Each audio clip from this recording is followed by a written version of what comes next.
네, 안녕하십니까. 다들 긴장하시는 것 같습니다. 제가 지난 안식일하고는 사뭇 다른 분위기입니다. 지난 안식일은 아마 무더위가 정말 최고조에 다다른 듯한 그런 상황이었고, 에어컨의 문제도 있어서 예배 시작부터 상당히 좀 집중하기 힘든 그런 상황이 되었던 것 같습니다. 오늘은 그렇지 않은 분위기에서 시작하니까 마무리도 잘 되기를 바랍니다. 오늘은 역사의 진실을 통한 최고의 선택 8번째 시간을 가지고 함께 다니엘서의 시리즈의 말씀을 나누도록 하겠습니다. 사실 시리즈의 말씀이라 하면 처음부터 끝까지 한 주일에 걸친다든지 계속 이어지는 그런 말씀으로 계속 들어야 연속성도 있고 집중도도 더 높아지라고 생각이 됩니다. 저도 이 말씀을 준비하면서 정말 새벽까지 이 말씀에 대해서 살펴보는 중에 이 성경적인 또는 역사적인 그러한 사실과 진실을 통하여서 확신을 갖게 되었고, 그런 확신을 가지고 정말 뜨거운 심정으로 말씀을 이렇게 전하게 되었던 그런 기억들이 새로 기억이 되었습니다. 오늘 그 마지막 내용을 함께 좀 살펴보려고 하는데요. 지난주에 저희가 다니엘서 11장의 개요를 살펴보았습니다. 결국 페르시아 바사 시대, 그리스 헬라 시대, 그리고 로마 통치 시대, 교황권이 확립된 중세기로부터의 마지막 때까지 역사를 다루는 동안에 저희가 이제 오늘부터는 이 로마 제국의 통치 시대부터의 이어지는 역사를 살펴보게 됩니다. 다니엘서 11장에 등장하는 그 헬라 시대의 남북 왕조의 왕의 역사들을 저희가 이제 살펴보았고요.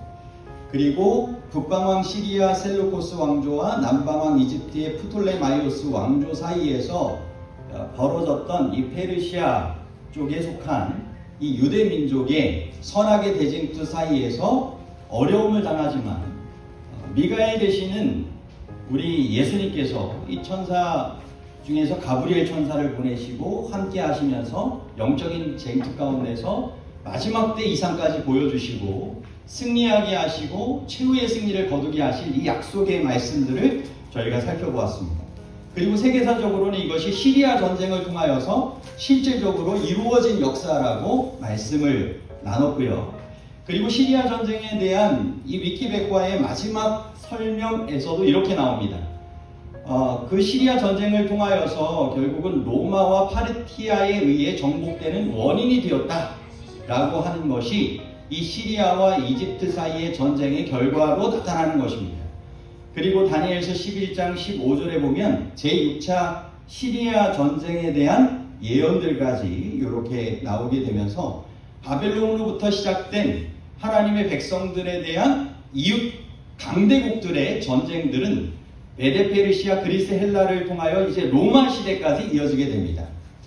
다니엘서 11장 16절입니다. 이제 신생 강대국 로마의 등장에 대한 예언의 말씀인데요. 오직 와서 치는 자가 자기 마음대로 행하리니 그를 당할 사람이 없겠고 그는 영화로운 땅에 설 것이요 그의 손에는 멸망이 있으리라 라고 성경은 설명하고 있습니다. 실질적으로 BC 168년에 이 안티오쿠스 4세가 안티오쿠스 3세의 유지를 받들어서 북방왕으로서 남방왕인 이집트 쪽을 향하여서 진격해 가고 있을 때 이집트의 왕 프톨레마이오스 7세는 로마의 도움을 요청합니다.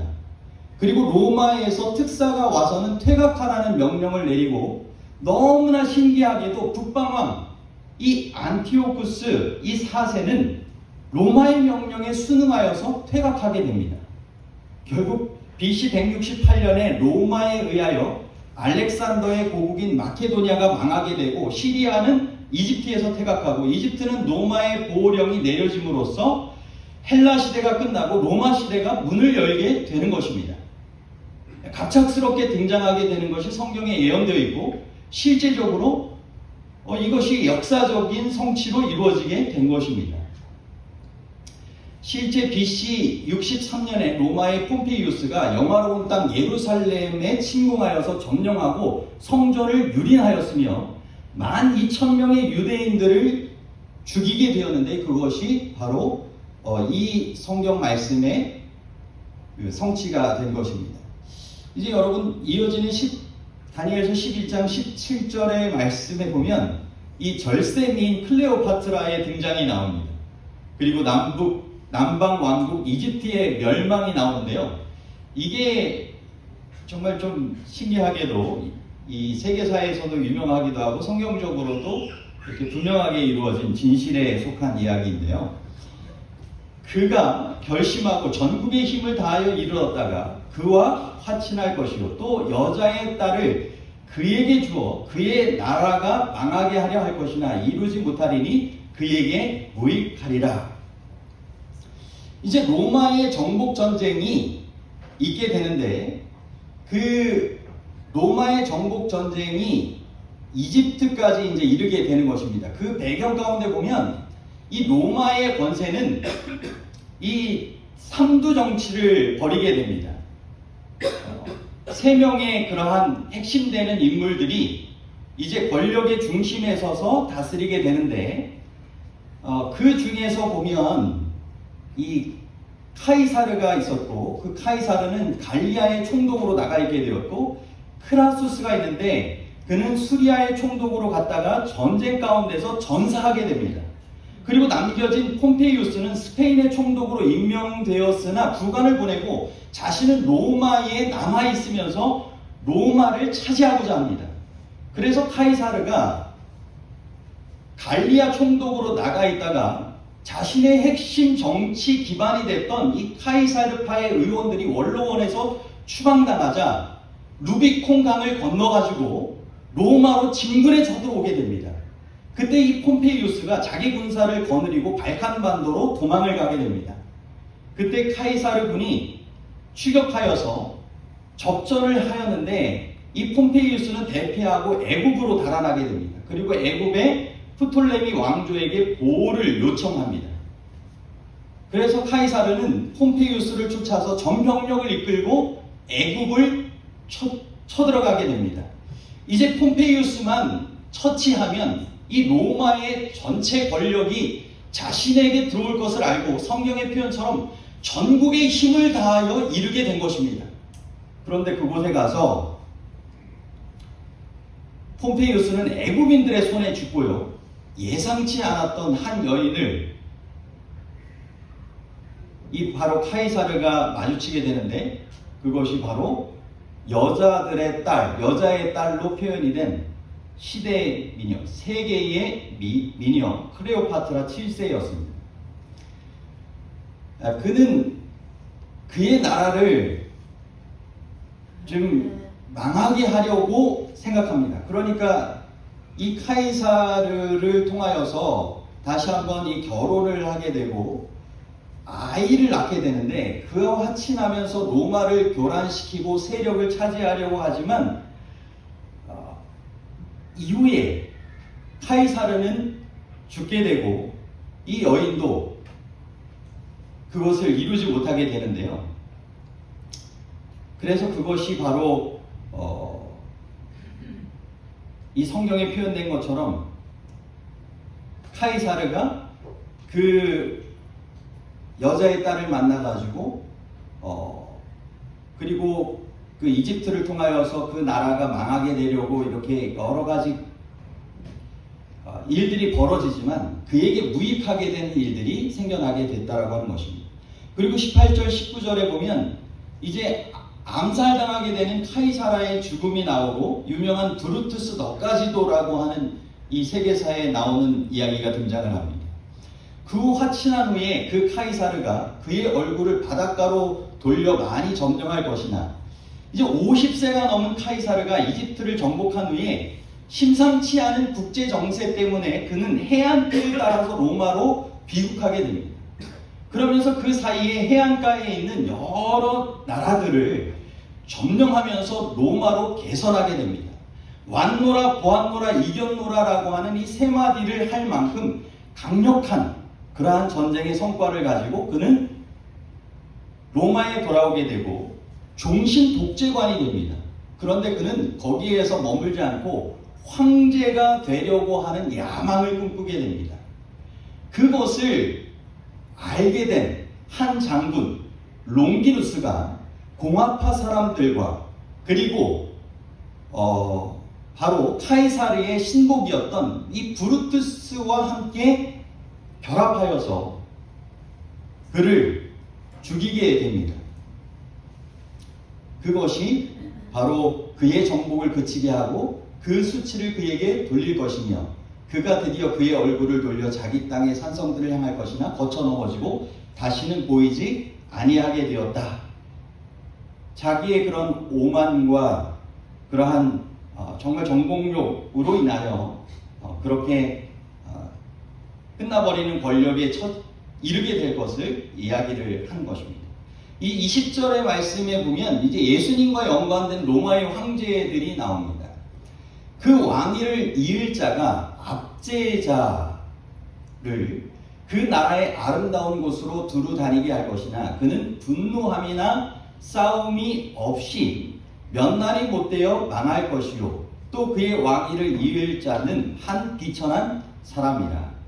나라의 영광을 그에게 주지 아니할 것이나 그가 평안한 때를 타서 속임수로 그 나라를 얻을 것이며 넘치는 물 같은 군대가 그에게 넘침으로 말미암아 패할 것이요 동맹한 왕도 그렇게 될 것이며.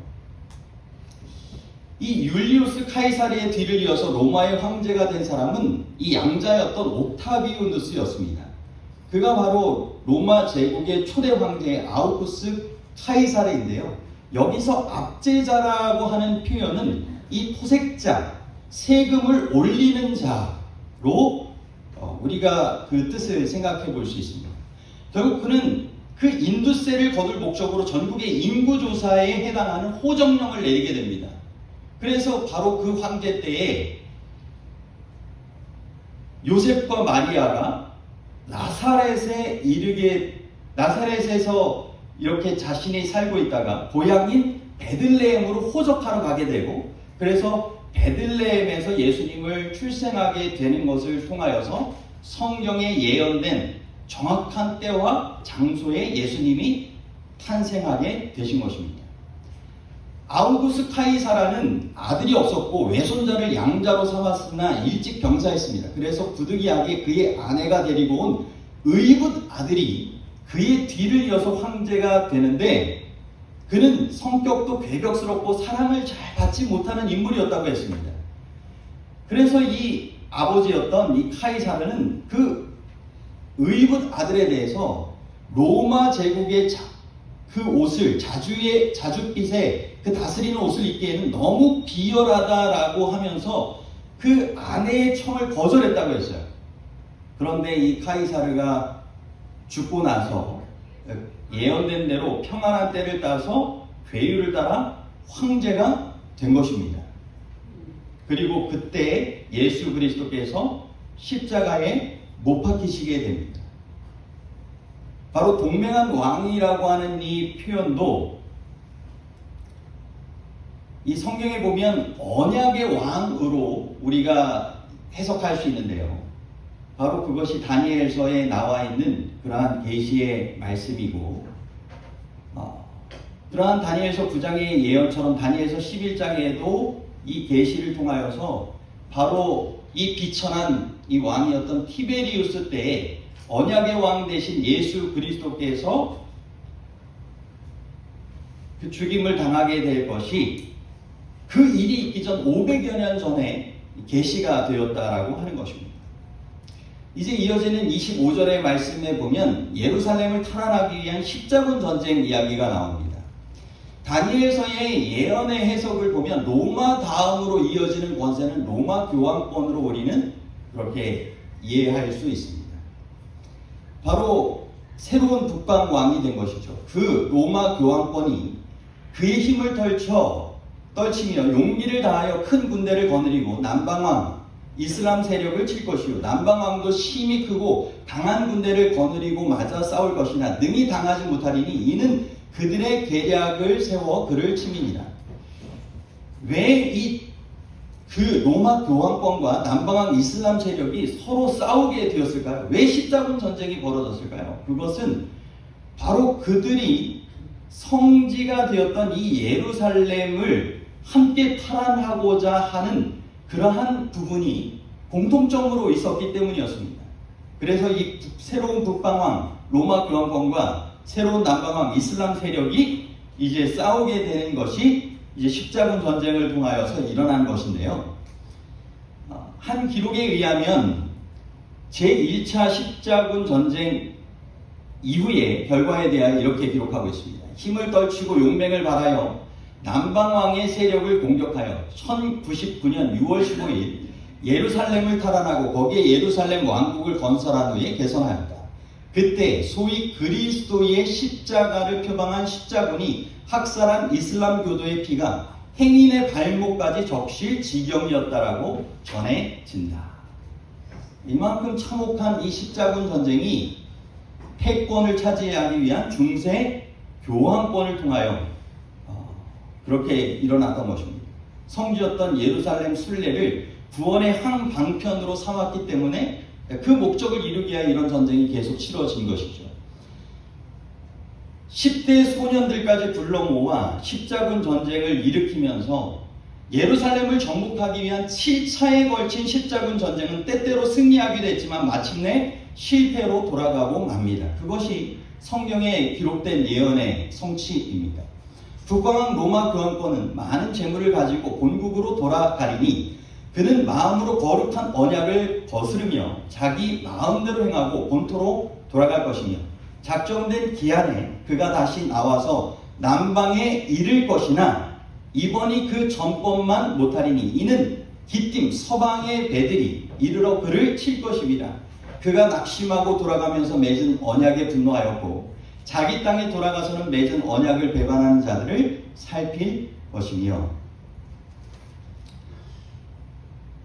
전쟁을 수행하기 위하여 양측 모두 이탈리아의 상업 도시들로부터 배를 빌려 쓰게 되는데 그것이 기띔 서방의 배들이 이르러 그를 칠 것임이라고 하는 예언의 성취가 된 것입니다. 예언된 대로 마지막 제7차 십자군은 이슬람의 본거지인 남방왕 이집트를 직접 침공하려고 했으나 실패로 끝나고 맙니다. 이 마지막 십자군 전쟁에 참여했던 이 프랑스의 루이 9세는 이집트군의 포로가 되었고 몸값을 내고 겨우 살아났다고 합니다. 그러므로 이 십자군 전쟁의 결과로 로마 교황권은 낙심하고 돌아가게 되었다라고 하는 이 표현이 나오고 잇따라 일어난 16세기의 종교 개혁을 통하여 깊은 공경에 빠지게 됩니다. 이제 종교개혁이 함께 포함이 된 중세 암흑 시대 동안 성도들에 대한 교황권의 이 박해의 모습이 이렇게 기록이 되어 있습니다. 다니엘서 11장 32절로부터 33절입니다. 그가 또 언약을 배반하고 악행하는 자를 속임수로 타락시킬 것이나 오직 자기의 하나님을 아는 백성은 강하여 용맹을 떨치리라. 백성 중에서 지혜로운 자들이 많은 사람을 가르칠 것이나 그들이 칼날과 불꽃과 사로잡힘과 약탈을 당하여 여러 날 동안 몰락하리라. 당시에 로마 교황권의 오류에 맞서서 하나님을 아는 백성, 지혜로운 자들이 종교개혁자들로 일어나서 예를 들어서 위클리프 또는 제롬, 마르틴 루터, 쯔빙글리 같은 무수한 사람들이 일어나서 용맹을 가지고 정말 백성들을 가르치는 일들이 있었던 것입니다. 하지만 이 여러 날로 표현된 이 1260년의 기간 동안의 중세 암흑기에 의해서 로마 교황권에 의하여 성도들이 박해를 받을 그 성경의 예언이잖아요. 그래서 그 기간 동안 결국은 이 종교 재판을 통하여 수많은 사람들이 처형당하고 몰락하게 되는, 어려움을 당하게 되는 그런 일들이 있게 되었다라고 하는 것입니다. 역사적인 기록에 의하면 중세 암흑기 동안에 한 5천만 명의 사람들이 그렇게 종교 재판과 여러 로마 교황권의 핍박에 의해 죽임을 당한 것으로 기록이 남겨져 있습니다. 다니엘서 11장 34절로부터 35절에 보면 마지막 때까지 정결한 남은 백성이 보존될 것을 이렇게 기록하고 있습니다. 그들이 몰락할 때 도움을 조금 얻을 것이나 많은 사람들이 속임수로 그들과 결합할 것이며 또 그들 중 지혜로운 자 몇 사람이 몰락하여 무리 중에서 연단을 받아 정결하게 되며 희게 되어 마지막 때까지 이르게 하리니 이는 아직 정한 기한이 남았습니다.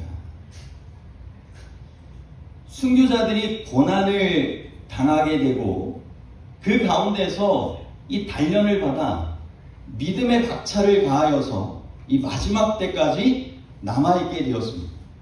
로마 교회의 속임수에 걸려 대부분의 개신교회가 개혁을 완성하지 못하고 그들과 결합하였지만 여전히 정결하게 되어 희게 되며 바벨론의 영적 바벨론에 속하지 않은 정말 성경적인 진리를 되찾기 위한 정결한 백성들이 나타나게 된다라고 하는 것입니다.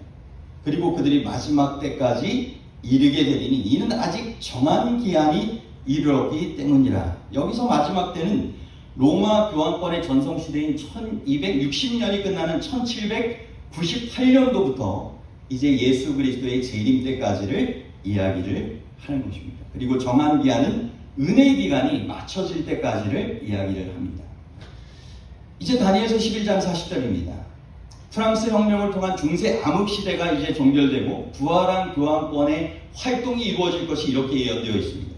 마지막 때에 남방왕이 그와 힘을 겨룰 것이나 이것은 이 프랑스 혁명을 통하여서 다시 한번 북방왕 교황권이 이렇게 몰락하게 되는 중세 암흑기가 종결되게 될 것을 이야기합니다.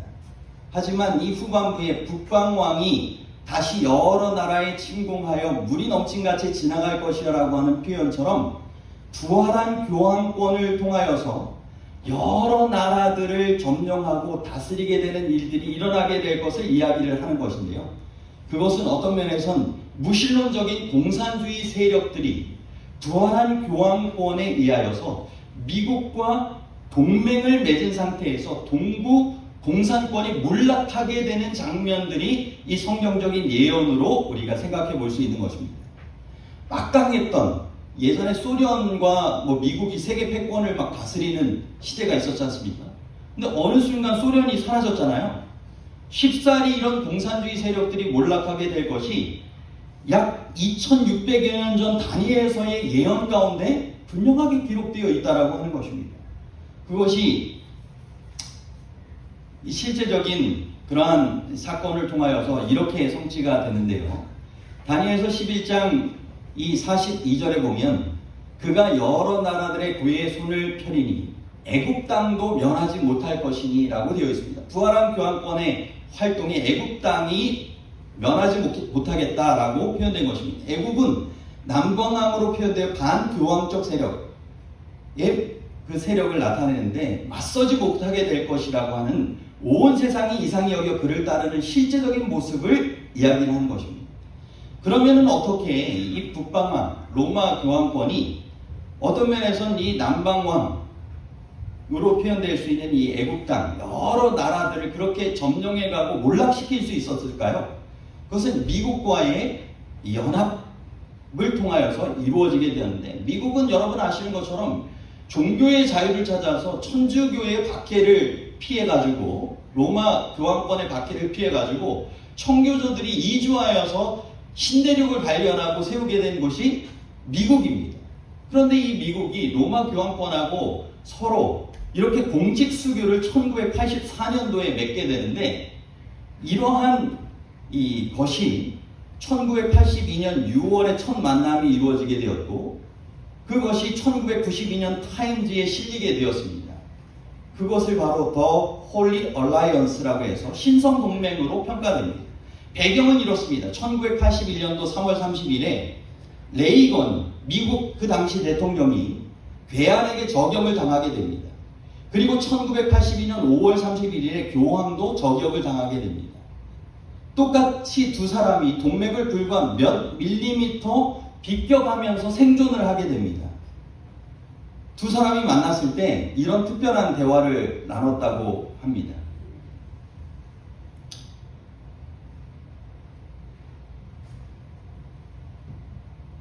당신과 내가 이렇게 함께 정말 살아난 것은 정말 하나님의 특별한 계획이 있다. 그러면서 그 특별한 사명이 있었기 때문에 그들을 구원해 주신 기적적인 사실로 받아들이고 함께 하나님께서 주시는 사명을 이루자 하면서 그들이 동맹하여서 하게 된 작전이 무엇입니까? 적대 세력이었던 이 공산주의를 어떻게 해서든지 함께 연합하여서 멸망시키자라고 했던 것입니다. 그런데 이 교황이 이후에 그의 저서 기업과 정체성이라고 하는 이 책에서 다른 누군가가 저격을 계획했다 하면서 결국은 이 저격하게 되는 일들이 이 교황청의 그러한 뒤에서의 계획을 통하여서 실제적으로는 살인하지 말고 저격만 해서 극적으로 살아남게 하자라고 하는 이 철저한 계획 가운데 그 시나리오가 이루어지게 되었고, 교황은 그 형제를 그가 용서한다라고 하면서 이 정말 용서와 이 평화의 사도로서의 역할을 계속적으로 이어가게 됩니다. 요한계시록 13장 12절에 보면 그가 먼저 나온 짐승의 모든 권세를 그 앞에서 행하고 땅과 땅에 사는 자들을 처음 짐승에게 경배하게 하니 곧 죽게 되었던 상처가 나은 자니라.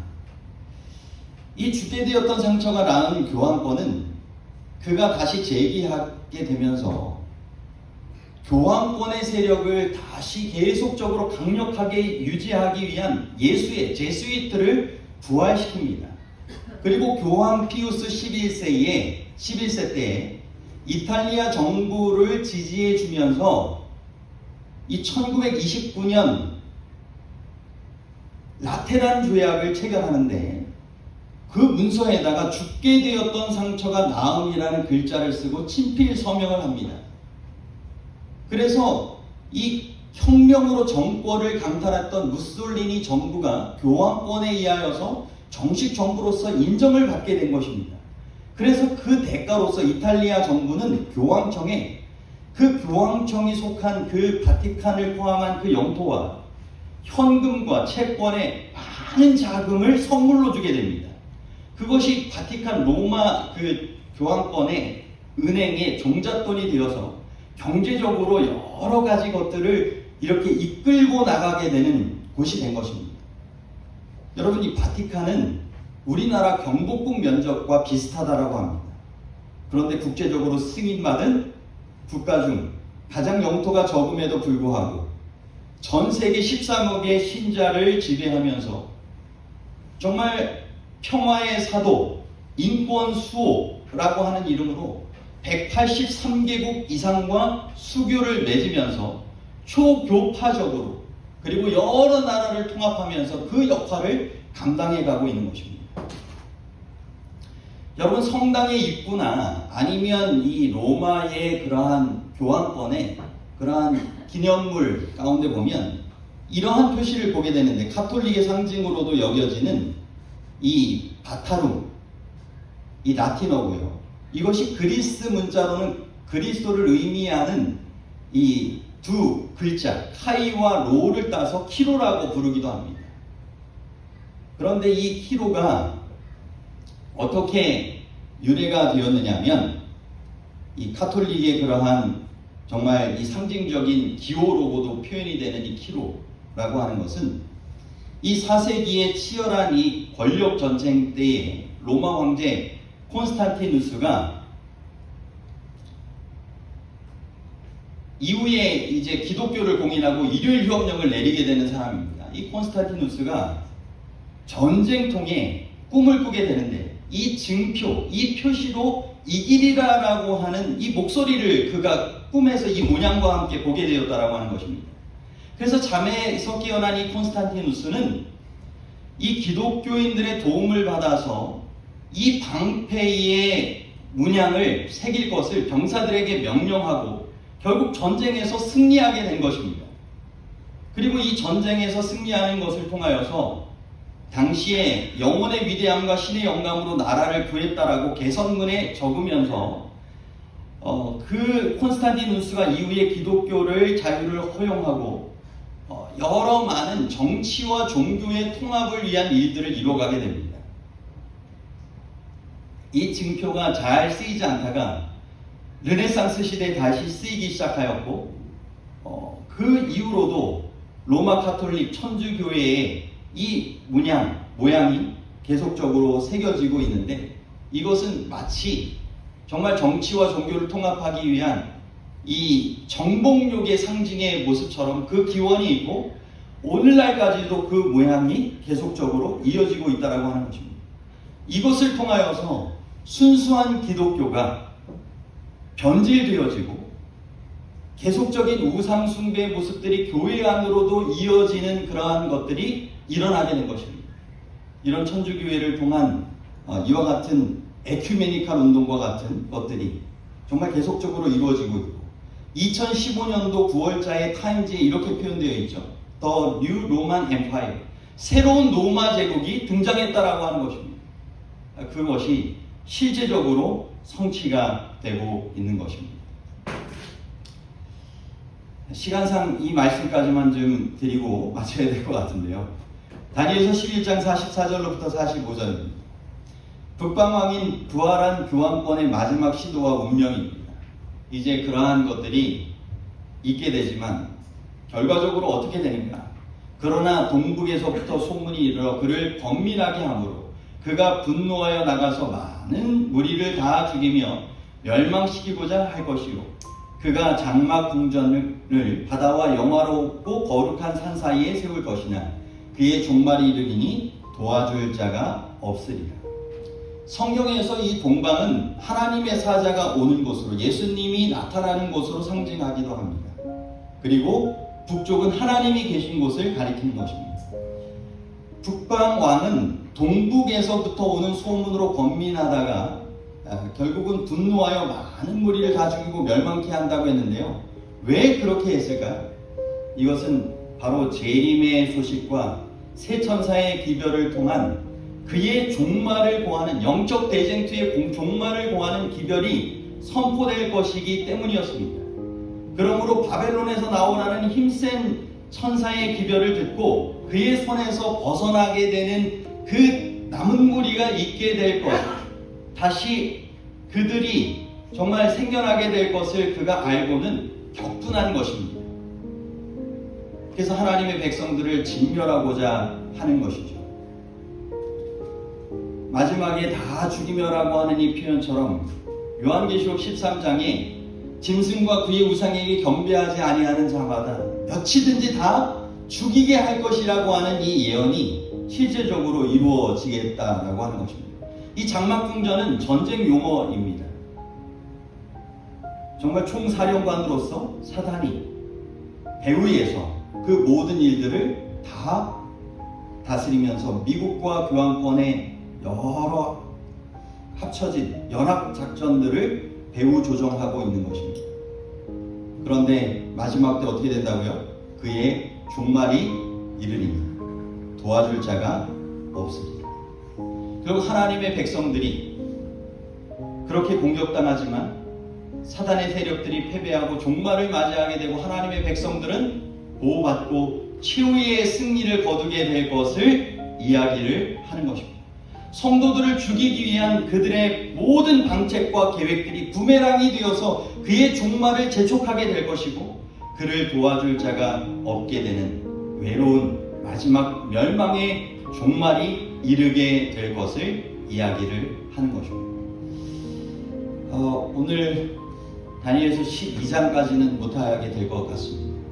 앞서 11장의 내용까지를 통하여서도 우리가 이 정말 중세 시대부터 그리고 오늘의 시대까지 이르게 되는 이 마지막 시대에 로마 교황권에서부터 정말 로마 세력과 로마 교황권까지 이어지는 이 세력, 마지막 미국과 연합 세력들을 통해 이루어지게 되는 이 마지막 전쟁의 모습들을 저희가 함께 살펴보면서 정말 하나님께서 원하시는 바벨론에서 나오게 되는 멸망받는 무리가 아닌 정말 의의 편에서 굳게 서서 승리하는 하나님의 귀한 남은 자손들 우리 모두가 되시기를 간절히 바랍니다.